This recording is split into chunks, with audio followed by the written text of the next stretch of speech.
எல்லாருக்கும் வணக்கம். புராண படங்கள் நிறைய நம்ம ஆல்ரெடி பார்த்துருக்கோம். ஸோ ஃபர்ஸ்ட் டைம் ஒரு புராண படம், ஒரு கிராண்டான ஒரு படம், நிறைய ஒரு பிக் பட்ஜெட்டான ஒரு படம், ஒரு பேன் இண்டியா லெவலில் பண்ண படம் தான் நாகபந்தம். இந்த படத்தோட டைரக்டர் அபிஷேக் நாம sir. I am very grateful to Abhishek sir இந்த மாதிரி ஒரு படத்தில் ஒரு ரோல் கொடுக்கறதுக்கு. And director and my producer Nishitha ma'am and Kishore sir. அவர் இன்னைக்கு இங்கே இல்லை. பட் அவர் ரொம்ப ஏன்னா அவர் ஒரு விஷன் இருந்தார் அவருக்கு இந்த படத்துக்கு. அந்த விஷன் இந்த ட்ரெய்லர் நீங்கள் பார்த்துருக்கோம். ஸோ ஒரு ஒரு கிராண்டான ஒரு படம். இப்போ இந்த ஓடிடி டைமில்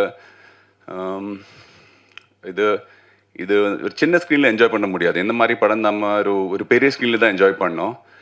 அண்டு இந்த படத்தில் ஒரு ஒரு ஏன்னோ இந்த நம்ம ட்ரெய்லரில் பார்த்த மாதிரி அந்த நாகபந்தம், அந்த பிரம்ம கமலம், இதோட அந்த சர்ச், அந்த நம்ம ஹீரோ விராட் சார் அந்த தேடும்போது நம்மளே ஆஸ் அன் ஆடியன்ஸ் நம்ம அந்த படம் பார்க்கும்போது நாமளே அந்த அந்த பிரம்ம கமலம் தேடின மாதிரி ஒரு ஃபீல் இருக்கும்.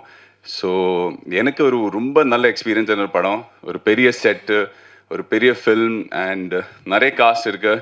நபா மேம் இருக்கு அண்ட் ஈஸ்வர்யா மேம், வேறு Anasuya ma'am, John Vijay, Saranya ma'am. So ஒரு நல்ல ஒரு டீம், ஒரு பெரிய எஃபர்ட், ஒரு கிராண்டான ஒரு ஃபில்ம். ஸோ நீங்கள் எல்லாரும் 3rd July தியேட்டருக்கு போய் பாருங்கள். And thank you to all the press and media இந்த படம் சப்போர்ட் பண்ணதுக்கு ரொம்ப நன்றி. தேங்க்யூ.